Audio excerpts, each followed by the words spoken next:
The Houston Texans are 1-7-1 after Sunday's 24-16 loss to the New York Giants, a rather repetitive loss where they played against a team that is probably equal to them from a talent perspective, and yet they lost because they shot themselves in the foot.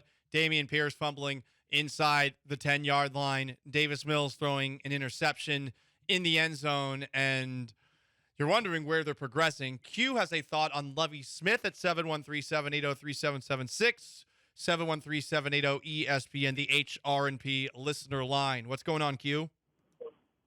Hey, guys. Long-time listener, first-time caller. I just wanted to say, in all fairness to whoever would have gotten this position, the coaching position this season, after trying to take care of the aftermath of Bill O'Brien and whatever and everything that took place last year, I think any coach should at least get 2 to 3 seasons to try to fix some of this mess that we've allowed ourselves to be in. I think that's a fair argument, Q. I guess I would ask, over the course of a season, teams are supposed to make some progress. We did at the very least see some progress from the Texans in December of last year under David Culley. Where have you seen progress from Lovie Smith with this team underneath him? Well, actually, only on the defense, actually. Everything else has seemed to regress. I think we found a decent running back. And it's the other things I think just have to come together. We already know we need a quarterback. And a couple of things need to take care of themselves up on the front line. And look, you can only work with the talent that you have in front of you there, Q. But, again, where is it getting better? Your argument about the defense getting better, I mean, they lead the NFL in missed tackles, and that big catch and run for a touchdown where Jalen Petrie missed a guy who he had dead to rights short of a first down, like that is a highlight of, I think, the biggest problem for this team is that they are fundamentally terrible on defense. I mean, you have to be able to tackle guys.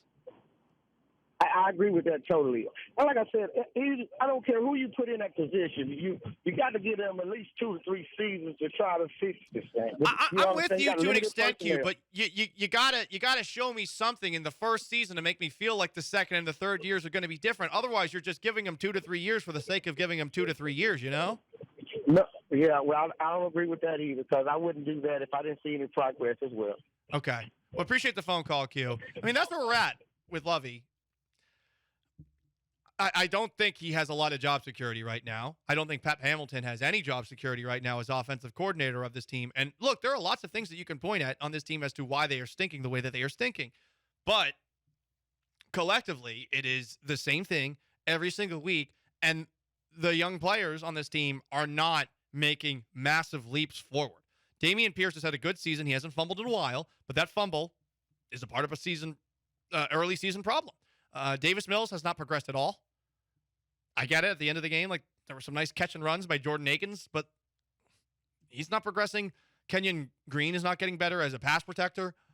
From a defensive perspective, Jalen Petrie seems to have hit the proverbial rookie wall at best. Missing tackles all over the place. He's the guy that misses the most tackles on this team. And Derek Stingley Jr. is not Sauce Gardner. So, I mean, that's where you're at. Also, as far as seeing progress as we progress through the year, well, didn't really mean to do that, but whatever. Sunday, this coming Sunday, they play Washington. Okay, that's a winnable game. I don't think it is. If there is such thing as a winnable game for the Houston Texans, that's one of them. Then they go to Miami. Then they play Deshaun for his first game in Cleveland. Then they go to Dallas. Then they play Kansas City, and then they play Tennessee. Yeah, they're losing all those games. Yeah. So even if they do make progress, I don't know if we could tell with their schedule coming up. I think that against the Commanders, you should be able to tell. I think on Sunday, you should have been able to tell too. That Giants team, Brian Daboll is going to win Coach of the Year. I thought they looked sloppy and stupid in the first half. They gave you chances. That's been the worst part about this year is that the teams they have played have given them chances over and over and over again. And you would think that at a certain point that they would be able to take advantage of any of them. But after the game, Lovie Smith's being asked, like, hey, what's going on? What's wrong? And he's saying, yeah, well, we're just not getting enough takeaways. You can't rely on takeaways.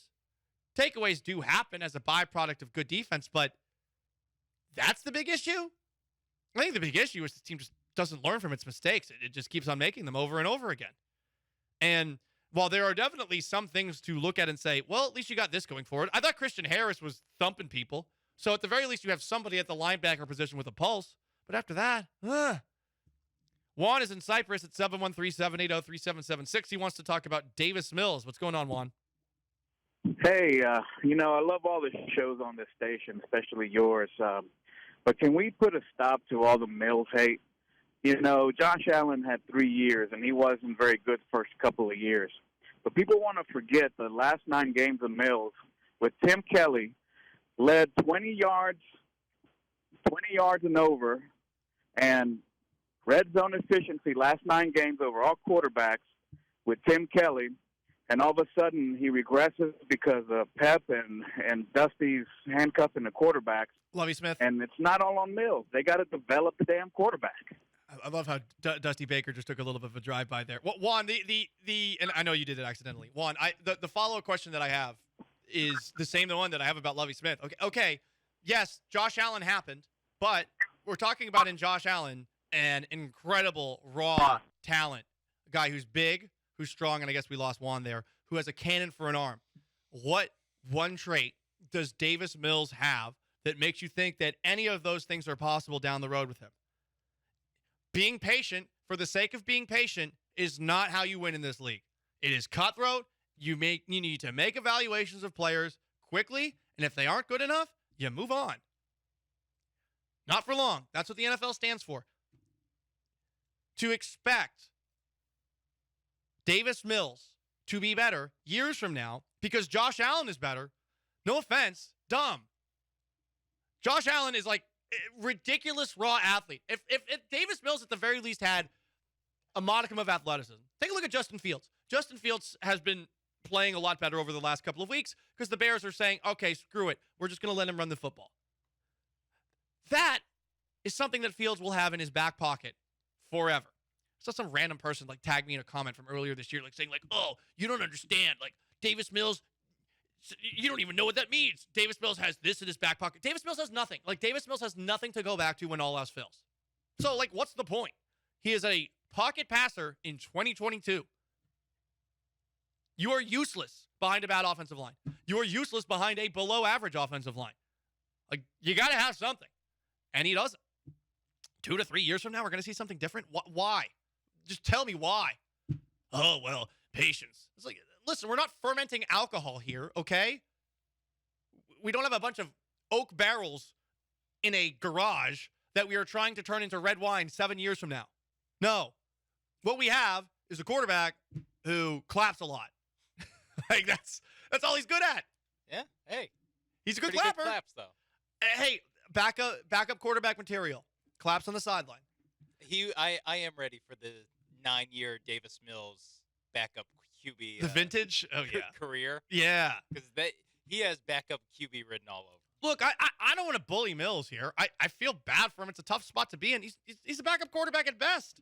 But he's clearly not the guy. And what's kind of sucks for him is that he's going to continue to take all these strays and shots from a lot of fans. I think deserved shots because Kyle Allen sucks, and he's not ever going to play. And you don't ever want to see him play. Like, I know that question was asked, well, hey, maybe turn it over to Kyle Allen. Things will be different. Will it? I get why, especially when Brooks was asking Lovie Smith that, I get why Lovie can't just go, well, bench him for who? Yeah. Like, bench, who are we going to bring in? Again, like Kyle Allen? Come on. Yeah. You're better off just, to a certain extent, you're better off just seeing if Davis Mills has anything. If he just shows you anything the next 8 games. But he's not going to. No, but Kyle Allen isn't. Yes, exactly. So that's it's a waste of time with Kyle Allen. You're hoping essentially for what you just said, Sean. You're hoping like, and what our caller just said, Juan, that you get that kind of whoa. Hey, look. I'm not even saying Josh Allen like you have to look like a future MVP candidate. I'm saying just look good.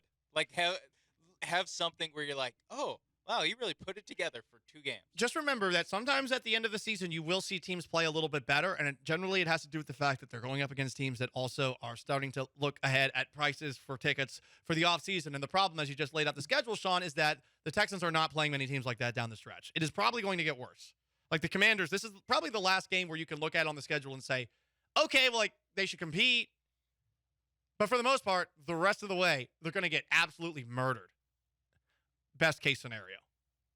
Maybe slightly murdered. I don't know. It's bad. I'm sorry I'm lingering on this as long as I am.